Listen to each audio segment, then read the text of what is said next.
You're listening to a Roddenberry podcast. Mission Log, a Roddenberry Star Trek podcast, episode 530, Once Upon a Time.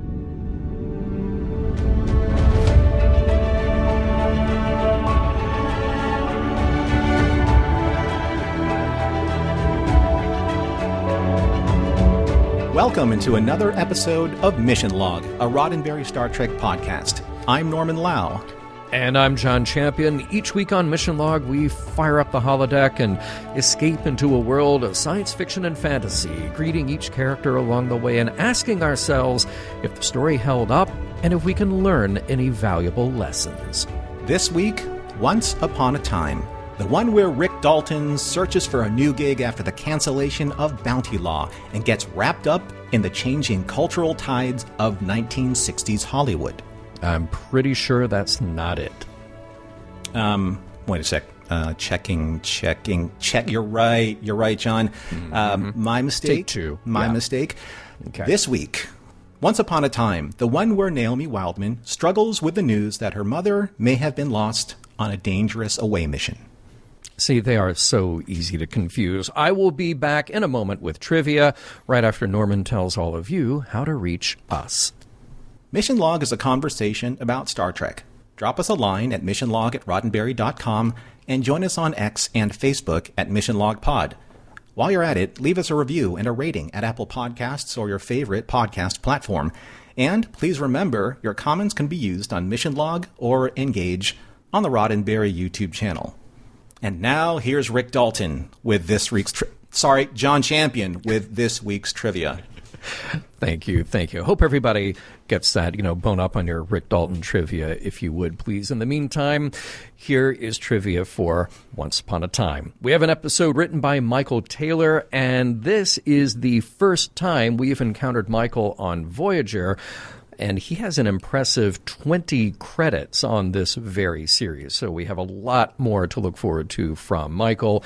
But if you don't remember, we discussed his work for his 4 contributions to DS9. And I'm sure you remember at least a couple of them, such important episodes as The Visitor and In the Pale Moonlight. Those were both his. This episode was directed by John Kretschmer, and here's another one who jumped over from DS9. We only had 2 contributions on that show from John. He helmed A Simple Investigation and Covenant, and we have just one more Star Trek credit coming up for him on Voyager. So yeah, 2 episodes on DS9, 2 episodes on Voyager. This is the first. And let's meet our guest stars. Well, a big welcome back to Nancy Hauer, who is here, of course, as Samantha Wildman. Now, as our holodeck characters, we have 2 first-time Trek actors, and this would be the only Trek appearance for both of them. Trevis is played by Luis Ferreira, credited here as Justin Lewis, and he was born in Portugal, and he is no stranger to sci-fi roles. Many of you may already know him as Colonel Young on Stargate Universe. In addition, he appeared in The X-Files and in the TV versions of Westworld and The Andromeda Strain, and those are among his many guest appearances on TV, pretty much non-stop since the mid-1980s. Most recently, Luis had a recurring role on the Hulu series Shogun. Then we have Wallace Langham as Flaughter, and Wallace has also been working steadily since the 1980s in everything from sitcoms and after-school specials to feature films and lending his voice to animated series. You may have caught him on Monk or Curb Your Enthusiasm, or even in the feature film Little Miss Sunshine. Wallace makes quite a presence, though, in series where he is a recurring or regular cast member. He was around for every episode of The Larry Sanders Show and Veronica's Closet, starring, of course, the late Kirstie Alley, and he was in nearly 250 episodes of CSI. And finally, let's meet Naomi Wildman again, played here by Scarlett Palmers. And yes, Scarlett is new to the role of Naomi as of this episode, but she will stick with it longest because she is here through to the end of the series. Now, she started her acting career in the mid-90s as a child, making TV guest appearances and the occasional feature film appearance in titles like Mighty Joe Young, The Babysitter's Club, and Erin Brockovich. Her longest-running TV gig, though, was on Reba as one of the 3 children of series star Reba McEntire. Scarlett left the business after Reba and shifted her focus to music creation, fronting her own band and doing additional occasional voice work. We have a heartfelt story coming up. Prepare to turn on the Flutter Works.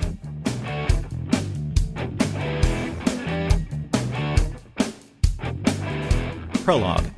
Aboard Voyager, in the holographic forest of forever, young Naomi Wildman enjoys a delightful day running the Adventures of Flutter holo program. She becomes the olive branch of peace between Flutter, the water spirit, and his former enemy, now ally, Trevis. The lesson learned: cooperation is always better.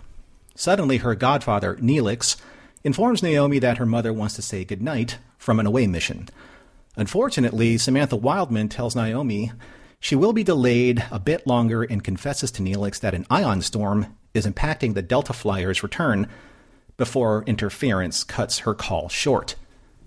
As the ion storm nears, Tom Paris, Tuvok, and Samantha Wildman brace themselves as the storm's energy begins to overtake them. Act 1. In the briefing room, Captain Janeway and her senior staff listen to Tuvok's mayday from the Delta Flyer. B'Elanna warns the captain of another approaching ion storm, but Janeway isn't about to let a little bad weather stand in their way. Towards the end of the meeting, Neelix, concerned about alarming the sensitive Naomi, voices his concerns as her godfather. Janeway trusts him to distract Naomi from the unknown of her mother's situation. Later, in the mess hall, Naomi shares with Neelix her dream of becoming the captain's assistant. Her excitement turns to fear when 7 of 9 enters, prompting Naomi to panic at the sight of the Borg lady. Neelix reassures her that 7 is a nice person and a valued member of the crew. Naomi calms down momentarily, but her anxiety returns as Neelix is called away, leaving her briefly with 7. After a short interaction with Harry about medical supplies, Neelix whisks Naomi off to her next daily distraction with the doctor. Meanwhile, in the Delta Flyer, despite Sam's efforts to reroute power to Tom's engines, the shuttle can't outrun the ion storm's energy wave. Forced to land on a nearby Class M planetoid with a cratered and unstable clay-like surface, they brace for impact and crash, burying the shuttle deep under rock. Upon regaining consciousness, Tom and Tuvok are unharmed. However, Sam is severely injured and needs immediate medical attention. Act 2. Sam regains consciousness as Tom explains that they are alive, but the bad news is they are trapped under 3 kilometers of rock. Sam has a punctured kidney and urgently needs surgery. Tuvok adds that if they left the shuttle, they would face poisonous fluorine gas in the cavern outside. Their only option now is to conserve oxygen and energy and wait for a rescue. On Voyager, Captain Janeway oversees the search for the Delta Flyer while Neelix reports keeping Naomi occupied on the holodeck. Harry locates the crash site, and when displayed on the main view screen, it paints a very dismal picture of the Delta Flyer's fate. Undeterred and needing answers, Janeway orders Chakotay to prepare an away team for excavation. Meanwhile, the doctor teaches Naomi about cellular symbiosis, reminding her of her mom's teaching that cooperation is better than competition. As Naomi is distracted worrying about her mom's overdue call, Neelix arrives just in time and diverts Naomi's attention to another adventure with Flutter on the holodeck. On their way there, Naomi asks Neelix about his family, and he answers her briefly while trying to keep up a brave face. Reaching the holodeck, they launch a new story, Flutter, Trevis, and the Ogre of Fire. However, the program ends in tragedy as Naomi and Neelix witness Flutter being vaporized by the Fire Ogre, upsetting Naomi and triggering painful memories of what happened to Neelix's family, especially his sister. Later in her quarters, Naomi figures out how to revive Flutter through condensation. And after putting Naomi to bed, a shaken Neelix summons the image and memory of his late sister, Alexia, for guidance and comfort. Act 3. Neelix endures a harrowing nightmare reliving the night the Hakonian Order released the Matreon Cascade on Rhinax, witnessing the devastation of his family and his people. Awakening distressed, he checks on Naomi and then seeks advice from Seven of Nine in astrometrics. He inquires Seven about her family and how she coped with being taken from them.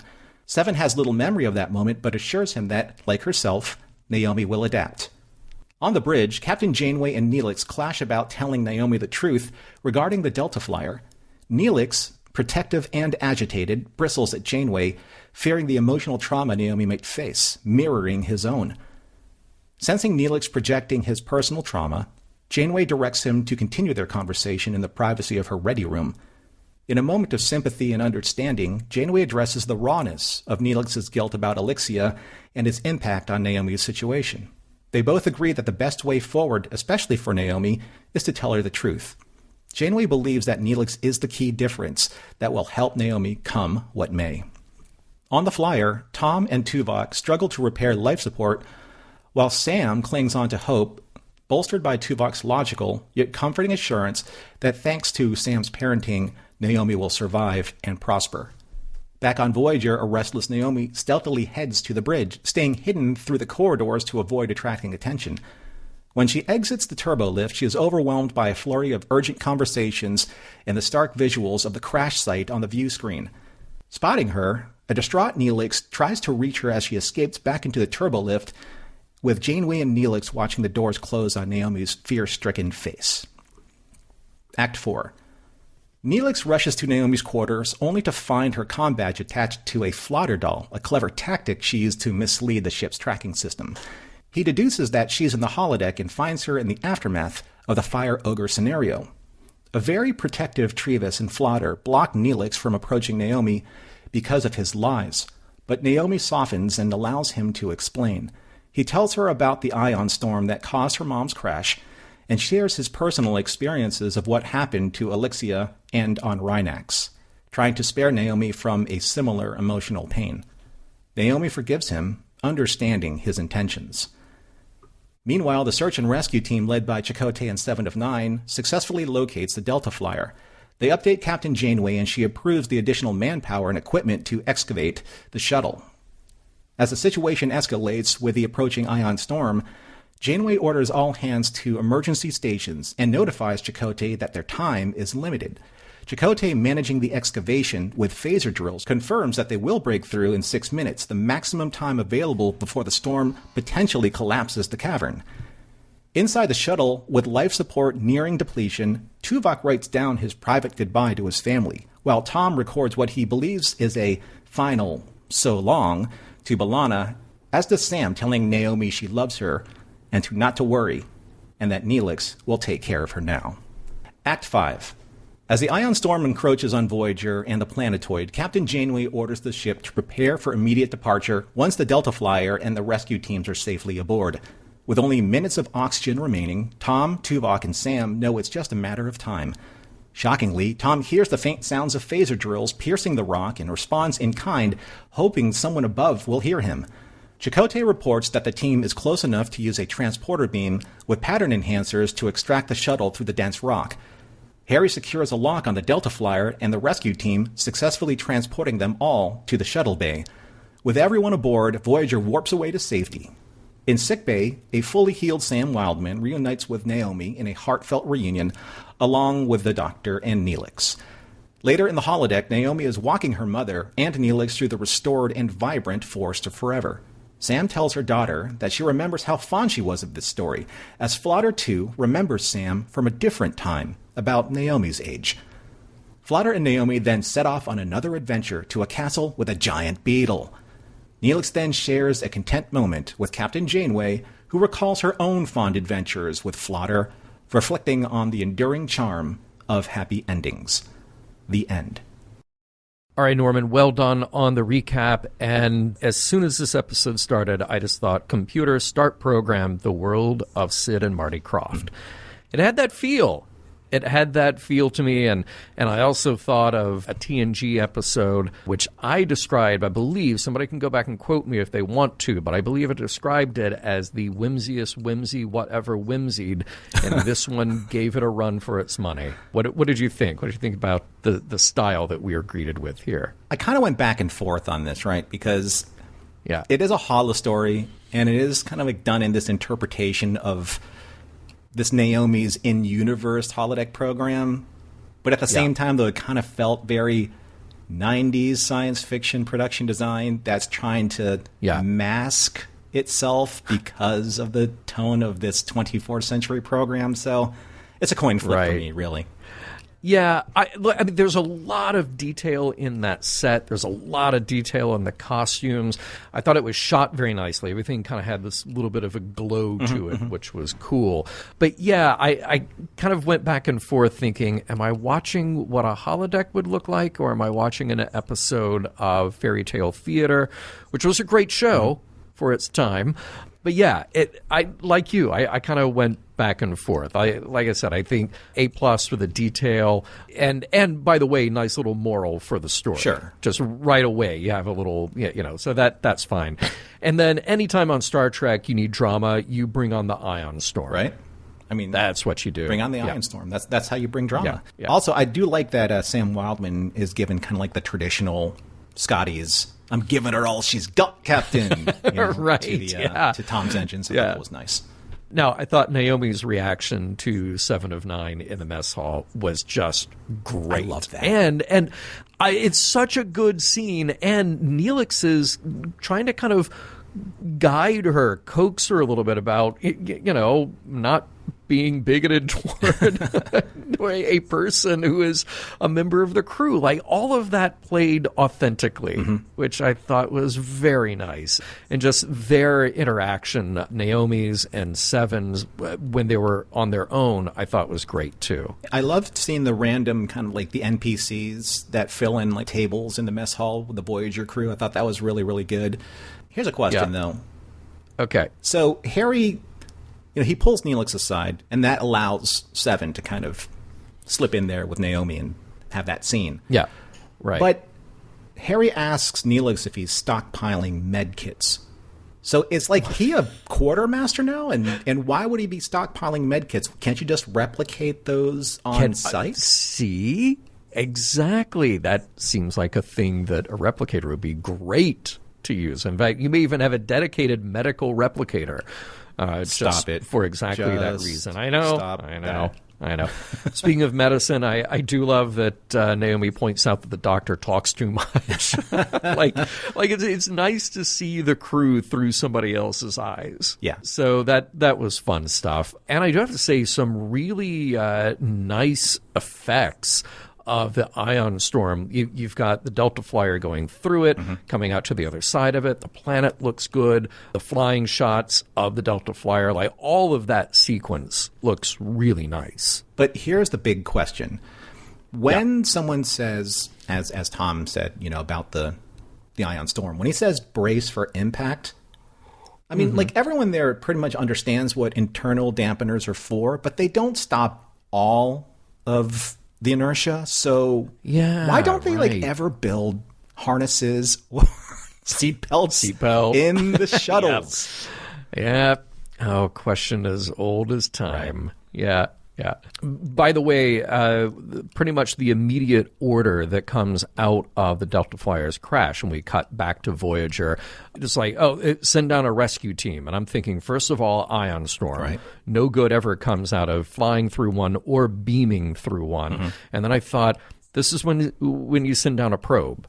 I mean, don't you just, you got probes. How about you attach a pattern enhancer to a probe and then you send that down, and then if it looks like they make it, then you start beaming people down because, hey, you got a pattern enhancer on the other end. They did just save a probe, didn't they? Like earlier in an episode? They did. So. I mean, they fought the hell out of the Malon just to save their probe, so now seems like a good time to use it. Here's a question, though. Like, if you know, like, so you're Tom, right? And he's down there treating Sam Wildman, giving the best of care, which he has been trained for.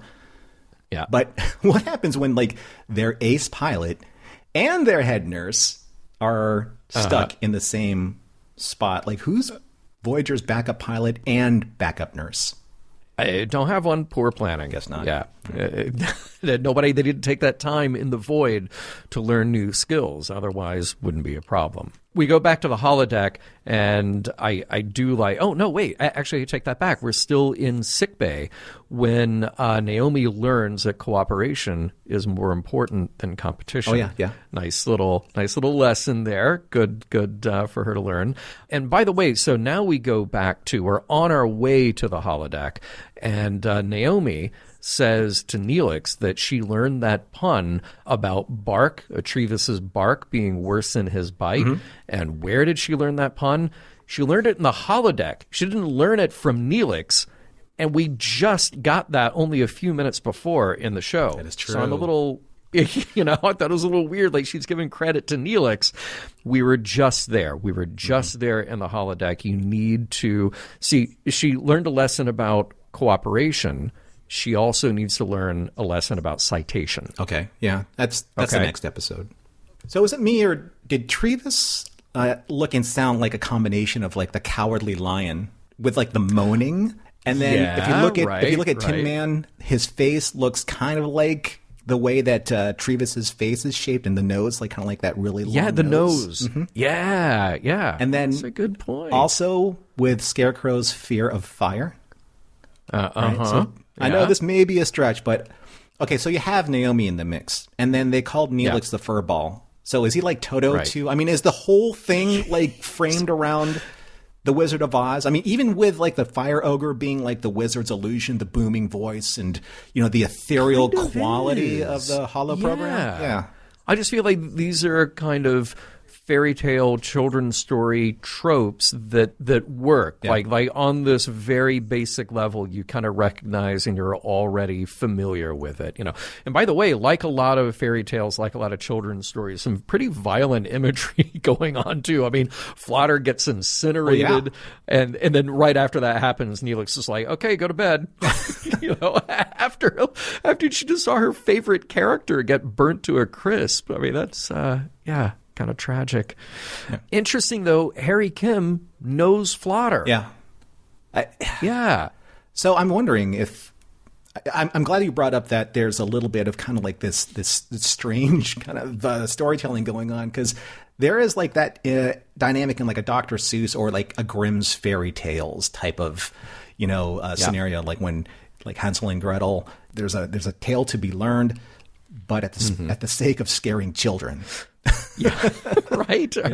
Gotta work that in, And but we're going to come back to this because I think it's interesting that the Flotter stories that kind of built their own mythology into the world of Star Trek. That there is some continuity there.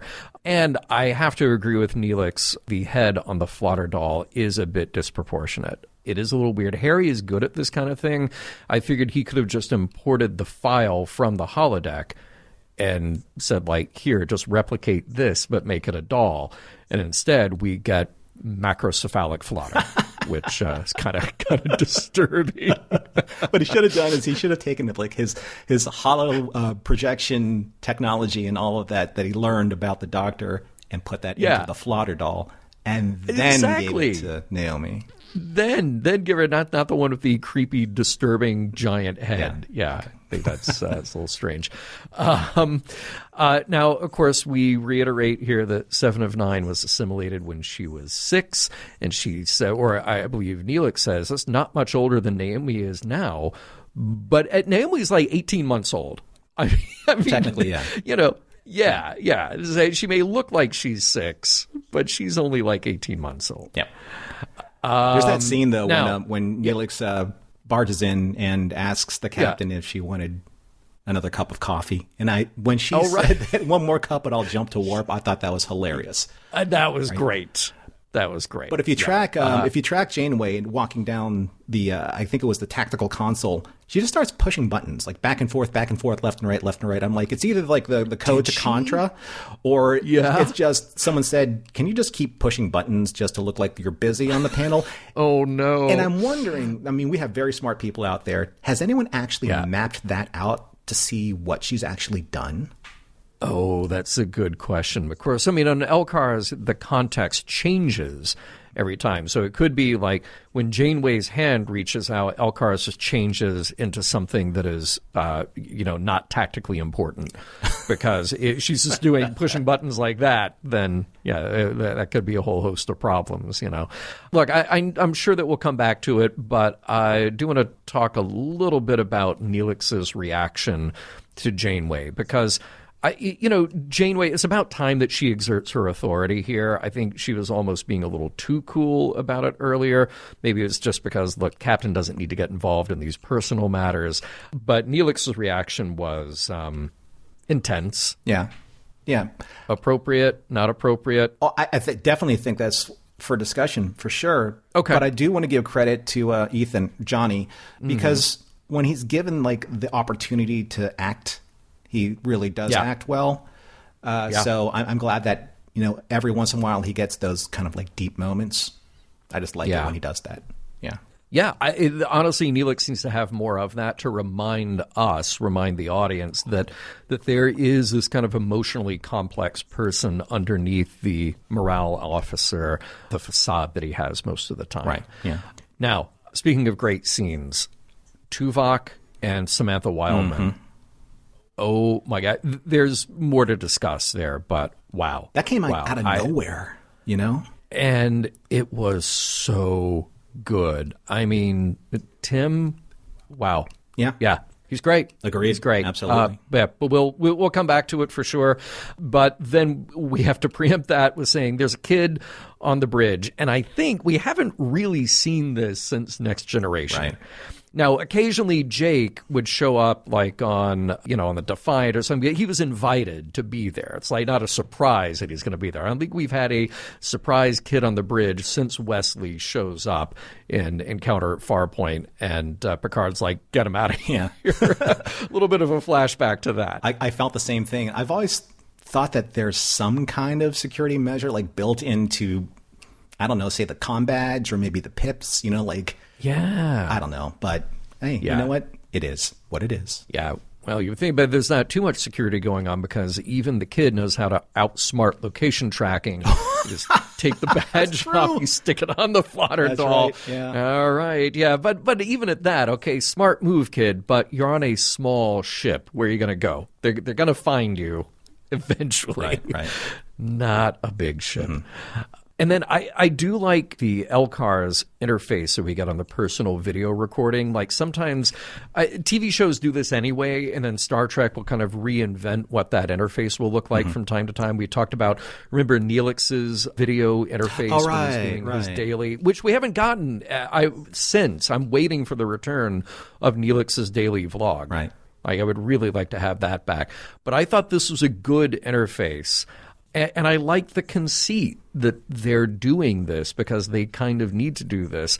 However, I do take exception with the idea that you would have day-old pizza laying around because you have replicators. Yeah, right.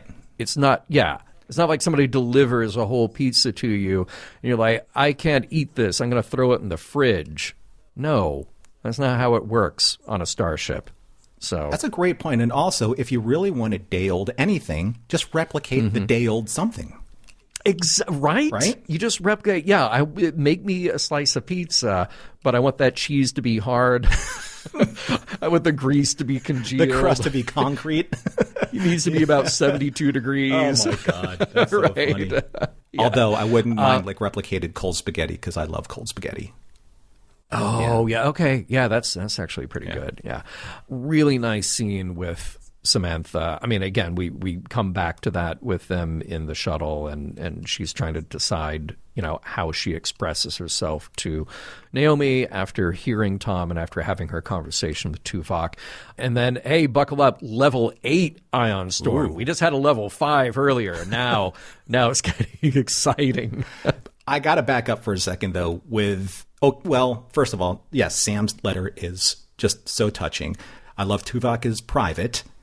Yeah. And I can't help, but I don't know who writes these for Tom, but Tom says, so long to B'Elanna.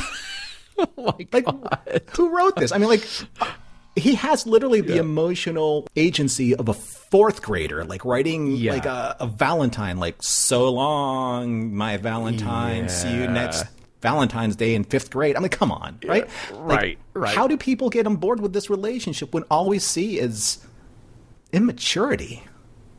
I don't know. Yeah. Like, you know? Well, it's because we forgot that Tom Paris has evolved. We forgot that Tom Paris has changed since season 1. Right. Yeah. You know? Yeah. It's a little weird. Letter post facto is what it is. Now, kind of fun to see then that we're back to Tuvok not exactly being Mr. Sympathy, but that's I guess that's our indicator that we're getting toward the end of the story here, because now we can turn off that part of Tuvok, and then we got the pattern enhancers in place, and they beam the entire Delta Flyer out of there, of course, because you have to have the new ship back. You can't just give up this new set piece that we created. I did wonder, do they beam in some oxygen first? Do they hear the drills outside? You're like, wow, it sounds like they're getting close. They're going to rescue us. You're going to send us some air? Nope, not going to send us. Okay, I guess we're just going to wait and hope for the best so you can beam us out. Your teching the tech is like Andre Bormanis level detail right now. Thank you. Right? That's all right. It's my hero. Yeah. I love that Sam Wildman was like recognized by Flutter. Not so much Trevis, but Flutter, because Flutter was part of her adventures. Does that mean like this program is hers and the data buffers haven't been purged because now Naomi takes over? We are so going to get back to this. Right. Absolutely. I cannot wait to do the deep dive into Flutter's memory. Serious question. Do Klingons have their own version of Flutter? And if they do, is blood thicker than Flutter?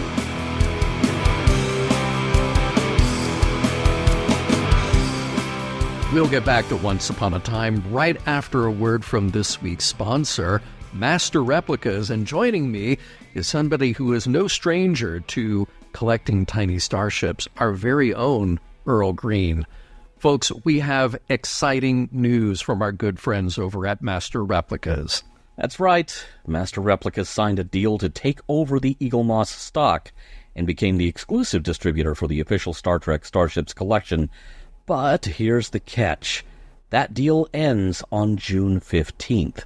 So if you have been dreaming of adding some of these iconic ships to your collection, now is the time to act. Master Replicas has always been the go-to place for Star Trek ships, but things are about to change. They're running some incredible promotions right now. You can get 3 ships for the price of 2, or even 5 for the price of 3. I have to tell you, I've been adding things to my cart as we get set up for this ad, and let me just go through some of my favorites right now. Regular 1 Space Station, the XL size USS Reliant, really need that one, and K7 Space Station, which I love. They need to be on my shelves. So those are in my shopping cart, and Mission Log listeners get an extra 10% off. We're going to tell you how to do that in just a moment. Each week, they are featuring different themes. If you are listening before Sunday, you can grab deals on all TOS, TNG, DS9, and movie ships. And guess what? A new theme starts every Sunday at the Master Replica site, and so there is always something new to look forward to. I myself, John, have been far too fond of these boxed sets of various shuttlecraft. Yes. Because I have been in love with Star Trek shuttlecraft since reruns and Grandma's grilled cheese sandwiches and the Galileo 7. I could trace it back to that combination. Nice. Right there. They also have some other wonderful and weird stuff like concept versions that were never seen on screen of various ships, including Voyager and the Reliant and the Excelsior. And my favorite, it's so different from what we got for the Galileo 7 that it's almost unrecognizable. It's the Matt Jeffries concept shuttle. never seen in the original series, and yet it fits so beautifully. Oh, I have that one, and I love it, and now you need to get it too. So remember, I told you how you could get an extra little bit off. Well, this is exclusive for our listeners. If you use the code MissionLog at checkout on MasterReplicas.com, you get an extra 10% off your purchase. That's right, it is only for Mission Log listeners, that extra 10% off. Plus, this is not the end of Star Trek for Master Replicas. It may be the end of the ships. Right. We have heard some whispers about exciting new plans in the works, and we can't share the details just yet. But we do know for a fact there is some cool stuff coming. No doubt about that. So don't wait. Head over to MasterReplicas.com, use our code MissionLog, and complete your collection before the deal ends, before these go away on June 15th. The clock is ticking. And this is one auto-destruct you cannot cancel. Keep an eye out, because Master Replicas is working on more fantastic products for other beloved franchises like Stargate, Foundation, Blade Runner, Dune, and my favorite, because I also have a small pile of TARDIS consoles, Doctor Who. They are dedicated to bringing the best to true fans. So Master Replicas has always delivered top-quality replicas, and now is your chance to grab these Star Trek ships before they are gone forever and ever. Visit MasterReplicas.com today, and don't forget to use our code MissionLog for that exclusive 10% discount.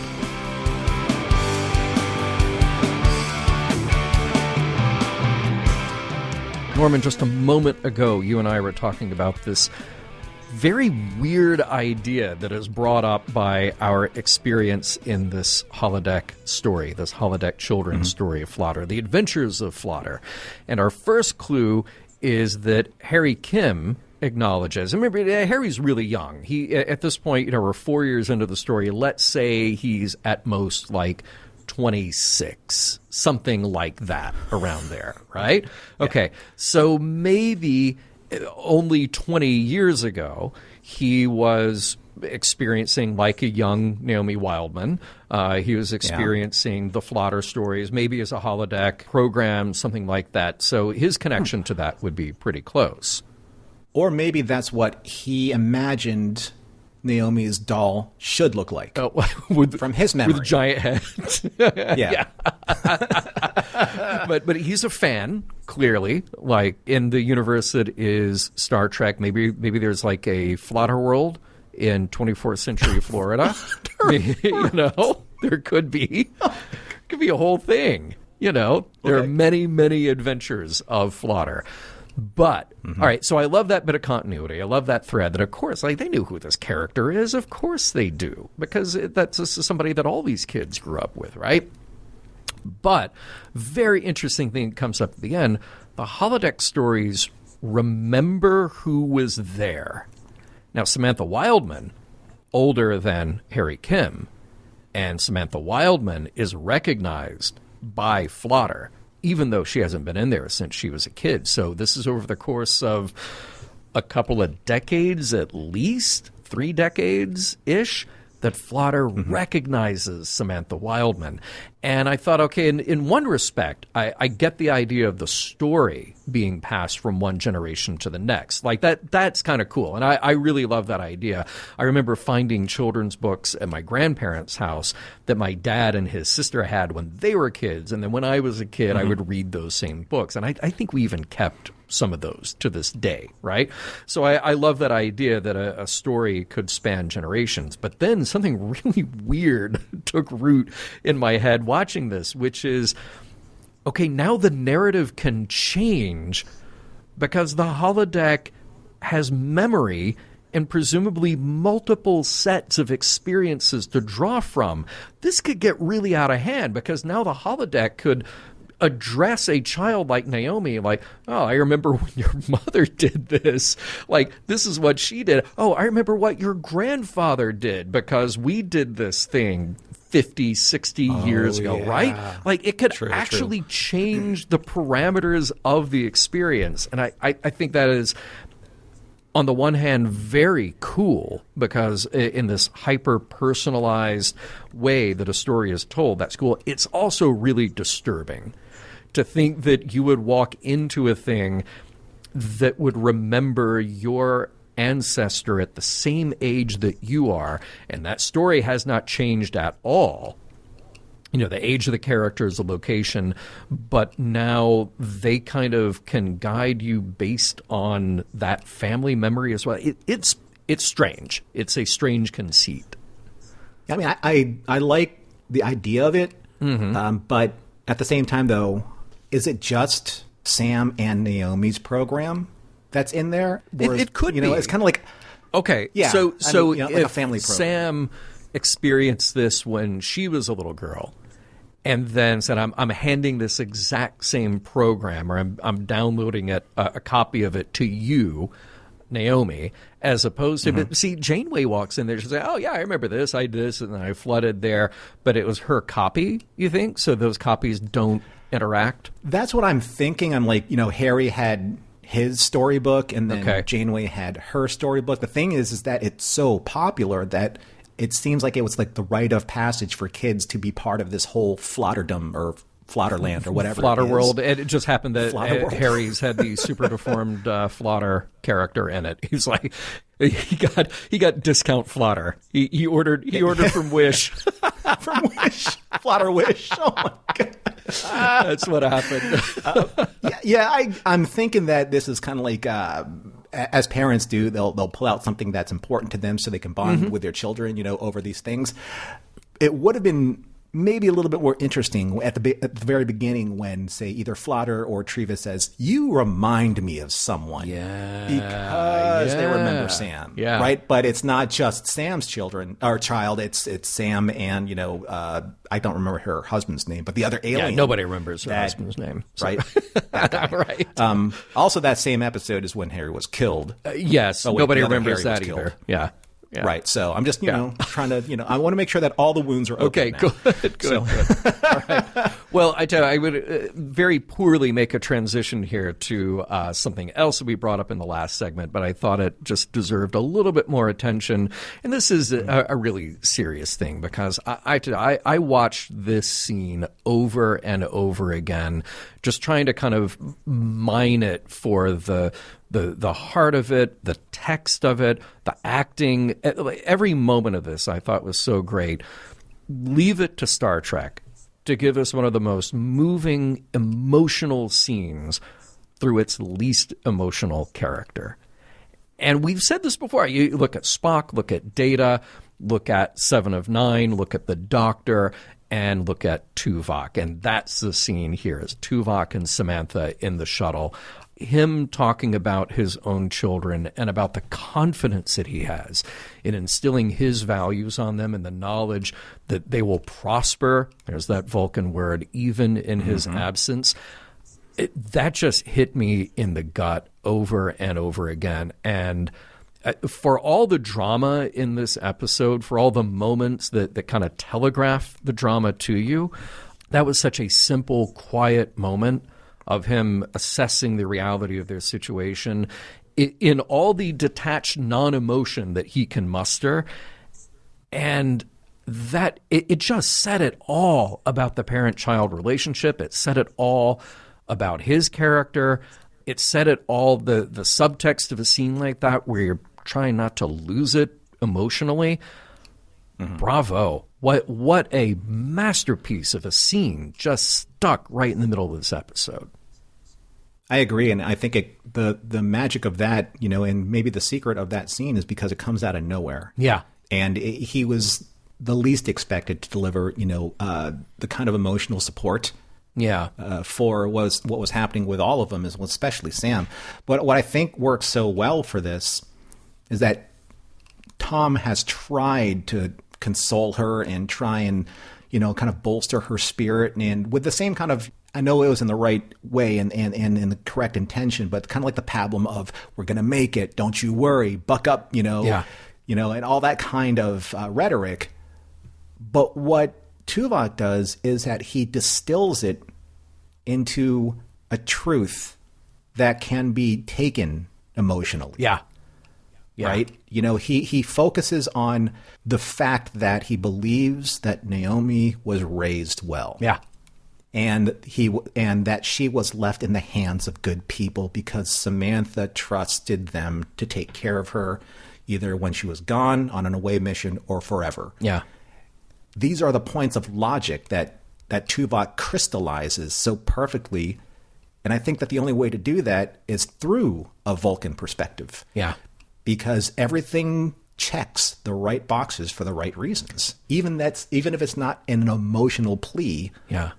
To support her. Well, it pays her this ultimate compliment in a way that isn't false or forced. And it also shows the dignity of his character without facing his own demise in any kind of way of like false bravado or false bravery. He's facing this reality as well. And yeah, you can infer that there are these things going on under the many, many layers of his Vulcan psyche.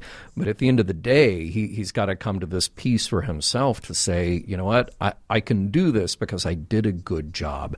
And I trust that my wife did a good job and is doing a good job, and I trust my kids. And it is so completely beautiful from top to bottom.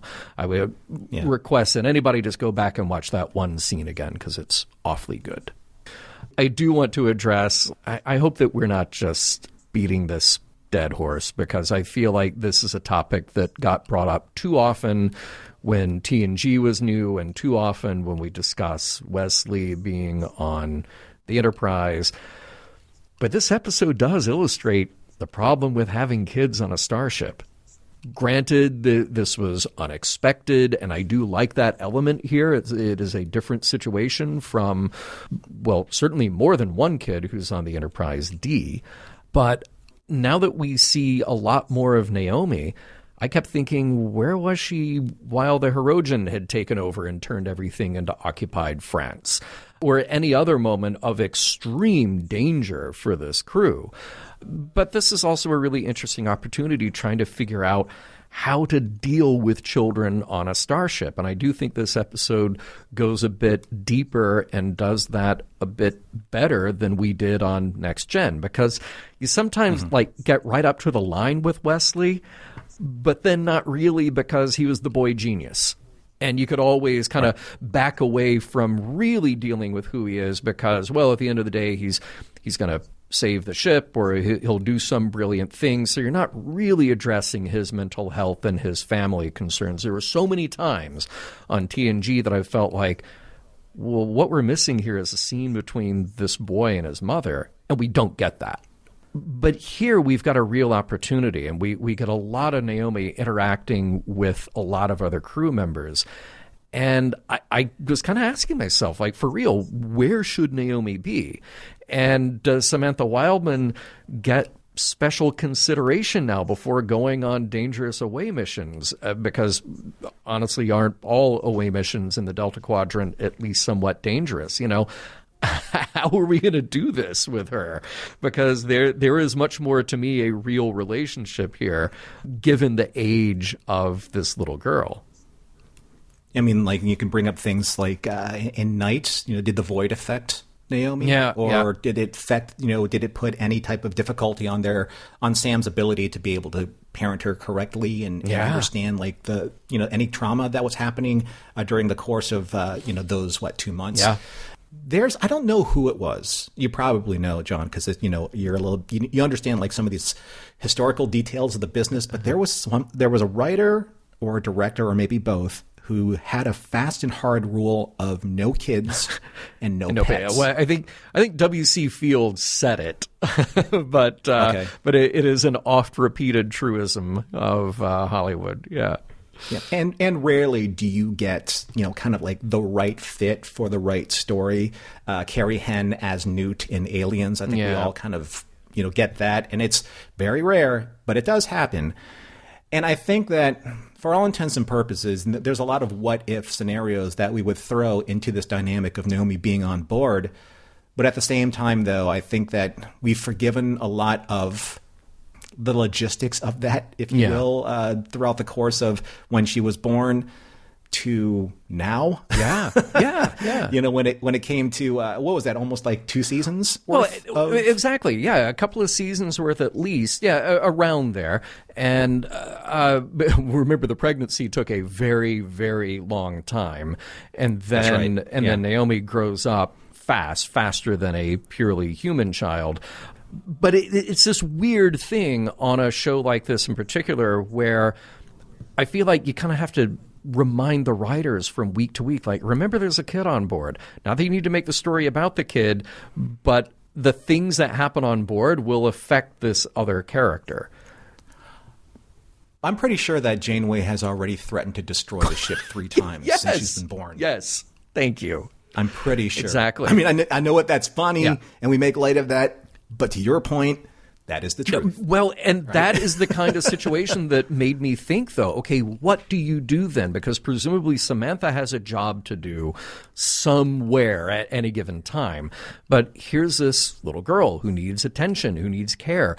Do you literally just open up the holodeck and say, ignore the war that's going on around you, just stay in here?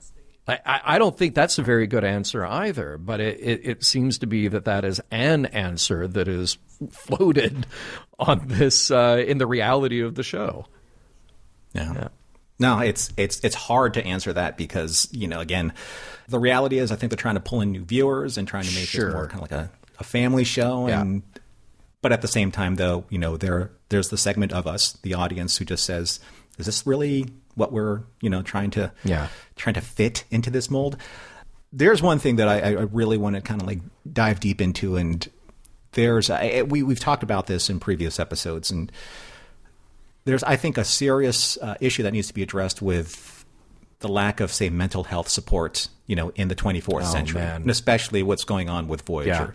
So I've been tracking kind of like season 5 right now. And it's had a really internal consistency when it comes to mental health related issue stories. So let's take a look at Night. Night was about Janeway's depression. Drone was about Seven's unresolved pain and her loss with One.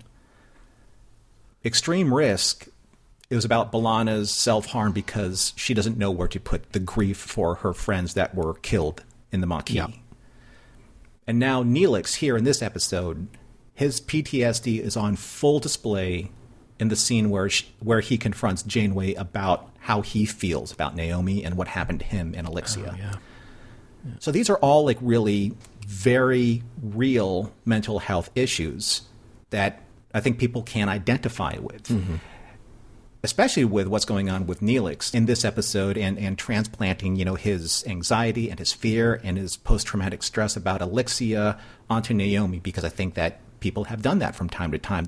The projection of their guilt, the projection of their anxiety.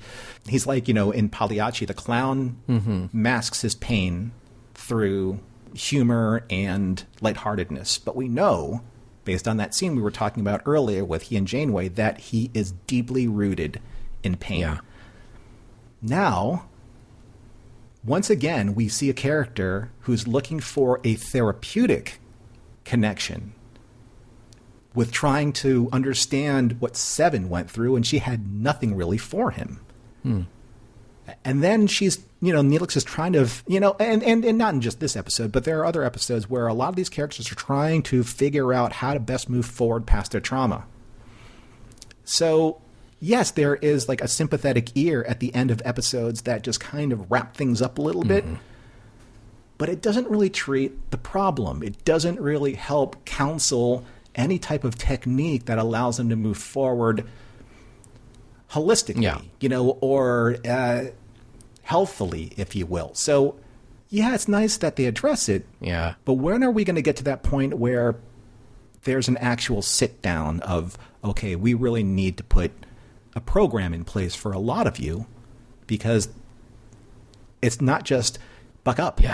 We're going to get through this together with the help of our friends. Right, and that helps, but it's more than that. Right? That's what frustrated me about Extreme Risk, is like you're taking on this really serious idea of what's going on with B'Elanna, but then you just kind of wrap it up with a bow at the end, and she's got a smile with her banana pancakes, and you just think like, oh, sure, she's on her way to being better.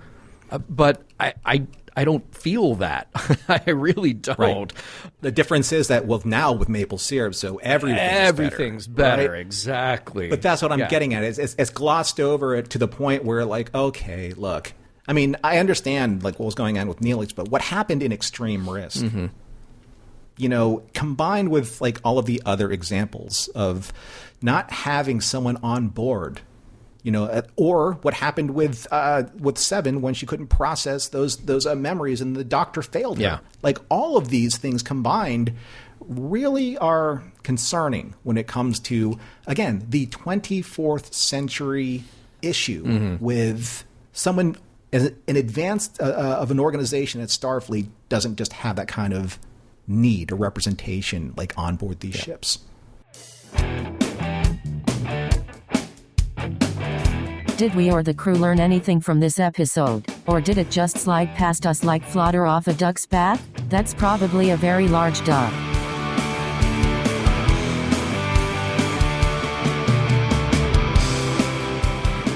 All right, Norman, here we are at the end of our story, Once Upon a Time. And I guess like every children's story, every fairy tale, we have to wrap it up and see if there is a happily ever after for these characters, maybe, right? Or maybe we'll end up that way.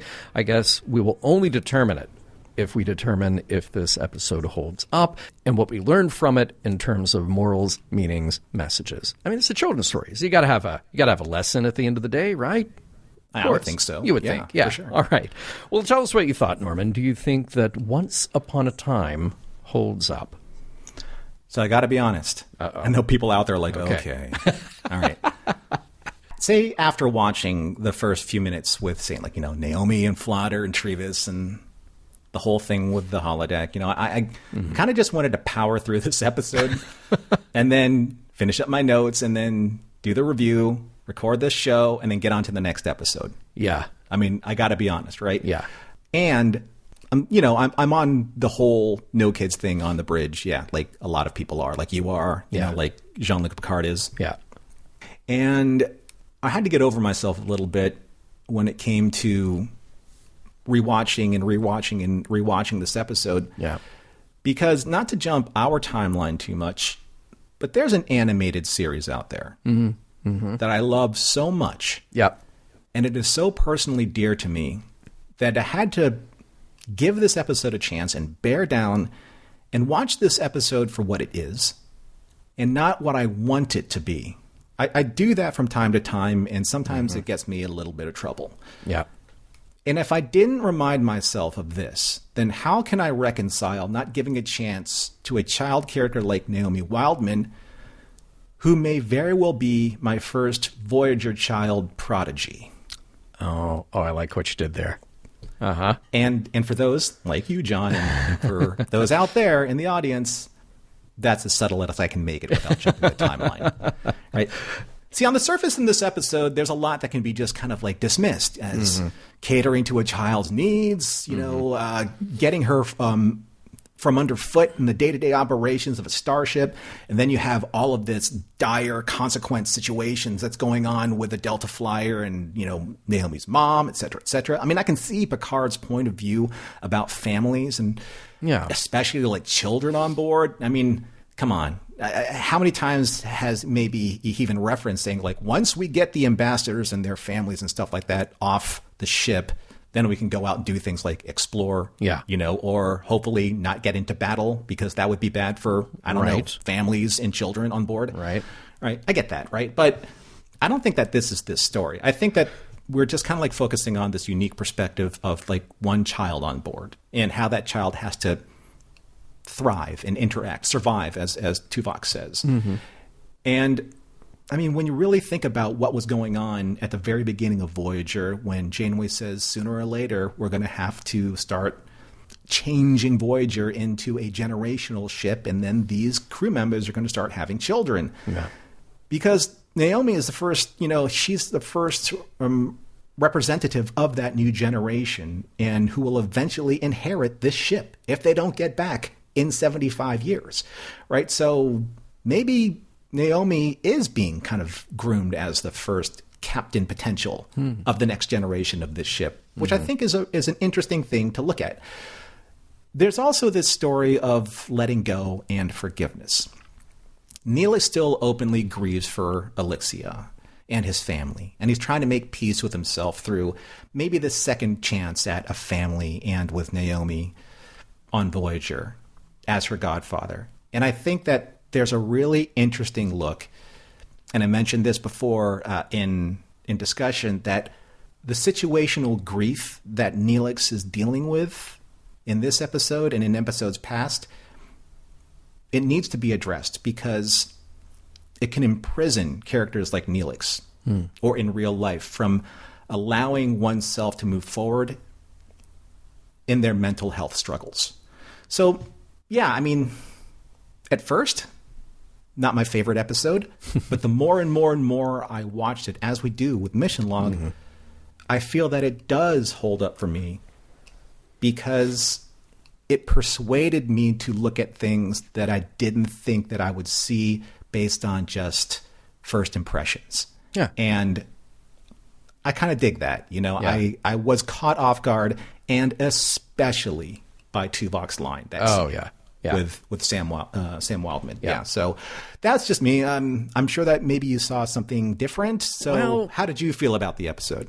Not really different.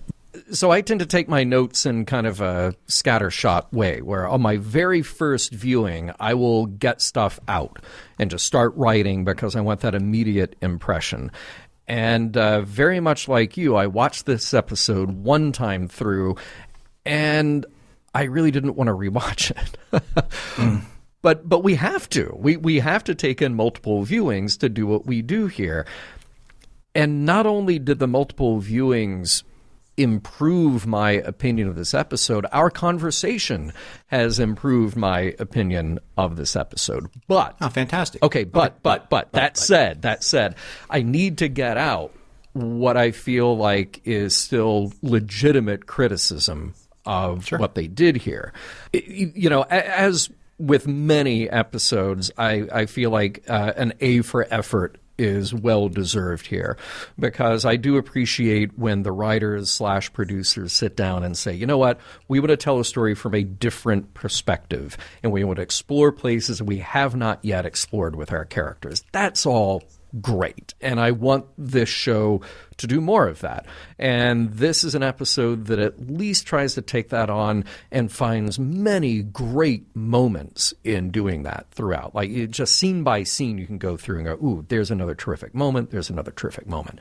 But let me get out the unpopular opinion part here, okay? That is really the unpopular part that says that, well, any shows that try to have an episode like this, I don't know that you can always be successful trying to tell a story from a child's point of view on a show that is written by and for primarily adults. Because I know that their hearts are in the right places, absolutely no question about it. And it is important to explore the aspects of family, especially on a series like Voyager. But hear me out. Same thing could have been done far more effectively if we spent more time with Samantha before this mission.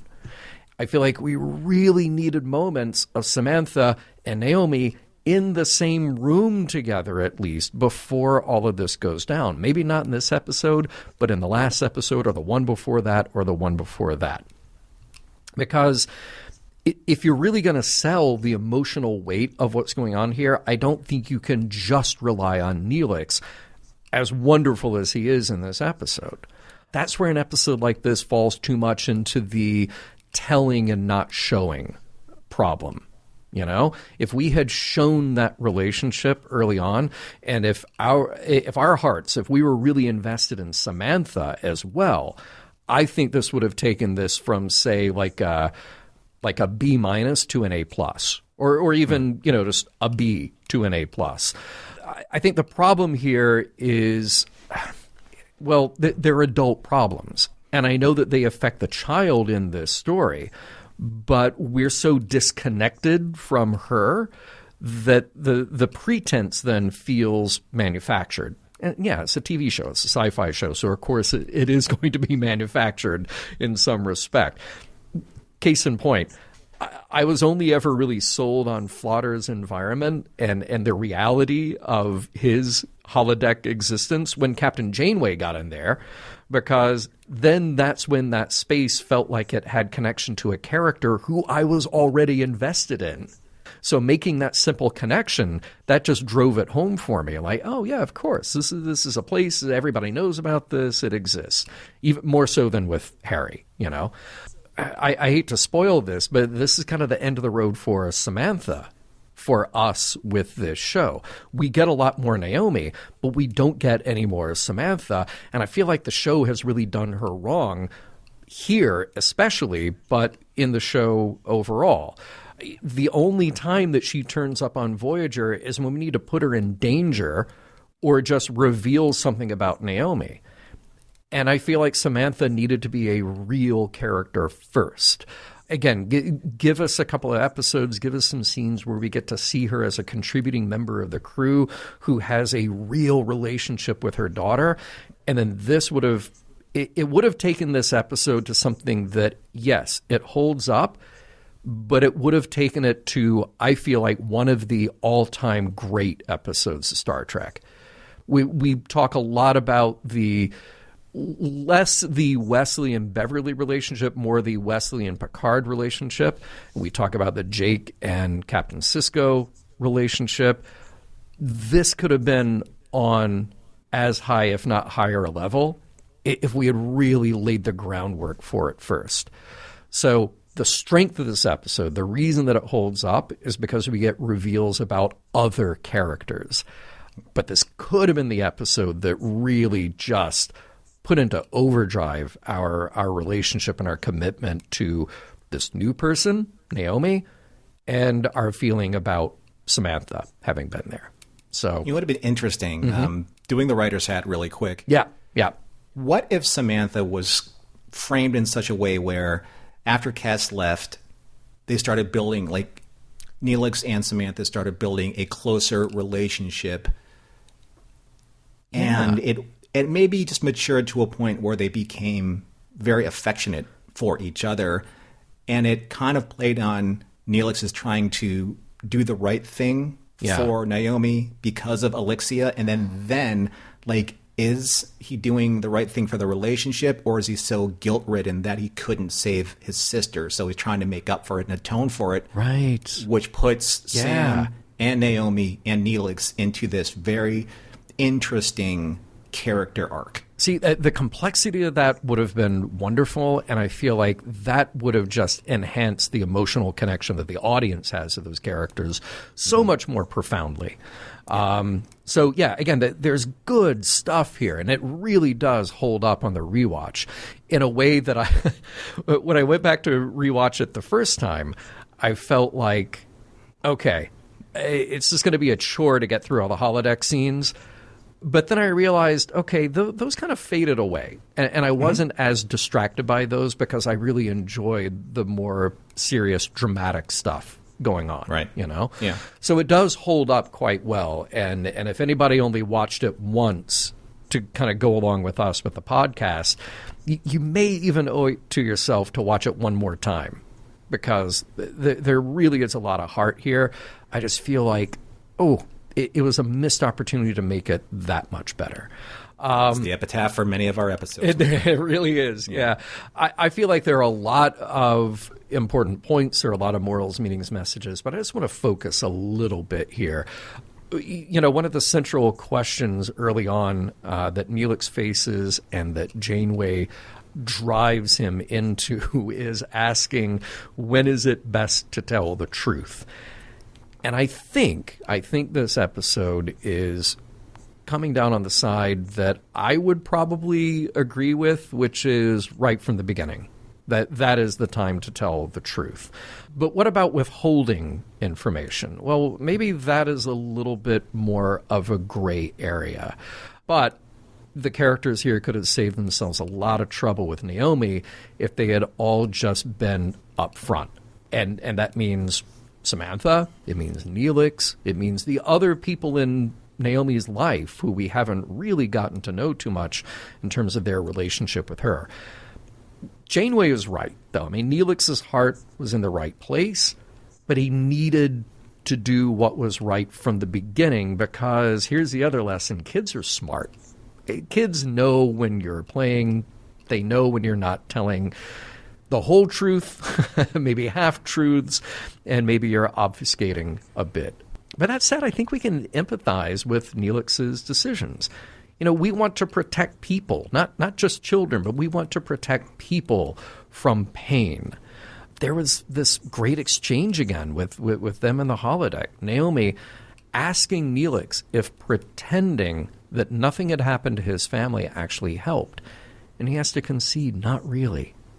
And that's this lesson for him, but it is also kind of Naomi expressing her own truth. Like, you see, I need truth in order to grasp what's going on. I need truth in order to deal with this and in order to grow and accept it. And I thought that was such a moment of wisdom from her, 6 years old-ish, or 18 months, depending, and the very childlike character of Neelix.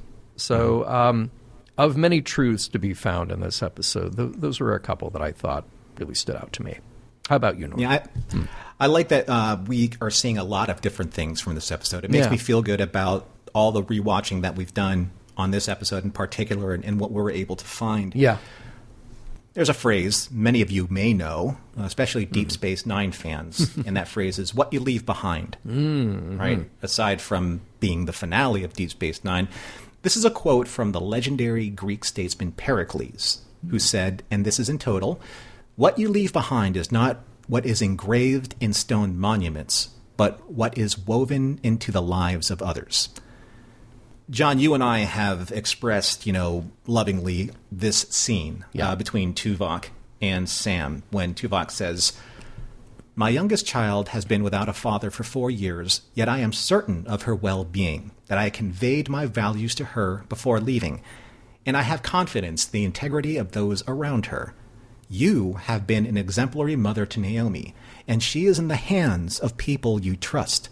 She will survive and prosper no matter what becomes of us." Yeah. This was so perfectly and beautifully written and acted. And once again, Tuvok and Tim continues to surprise us at every turn. For real. I think many parents have and still struggle with this notion. I know that I want to explain something, and I know that this may have been done for comedic purposes, but I find this scene to be so interesting, and I need you, John, to help me in a little bit of this role play. Okay. So you will play the role as Dr. Avil. Is it Avil? Dr. Evil. Okay. Dr. Evil. Yeah. And I will play the role of the therapist. Okay. When Dr. Evil tells me, "But Scott, who's going to take over the world when I die?" Listen to the words he used. Who's going to take over the world when I die? It feels like that to some of us sometimes, doesn't it? Again, I know that's for comedic purposes, but there's a great deal of a certain truth about this, and there's a great deal of trust involved with what Tuvok is saying. And no matter how terrifyingly or seemingly emotionally impossible it is, one day, parents will have to embrace or at least accept what Tuvok is saying and let their children survive and prosper. Making that peace with parents, though, that's the trick. But I think you have to trust that you've done your best for them. Mission Log is produced by Roddenberry Entertainment. If you'd like to support us directly, you can do so at patreon.com/missionlog for early access to shows and the Mission Log Discord. Our website is missionlogpodcast.com, and for more Star Trek news and discussion, visit trekmovie.com. On the next Mission Log, Timeless.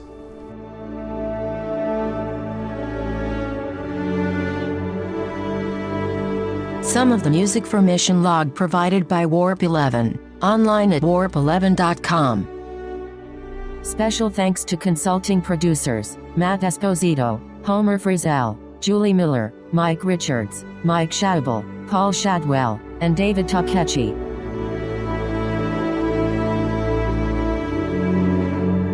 Now that this crisis is out of the way, I guess it's all water under the bridge.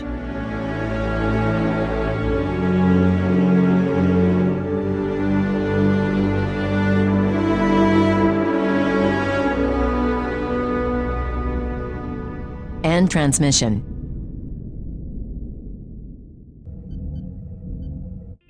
This is a Roddenberry podcast. For more great podcasts, visit podcast.roddenberry.com.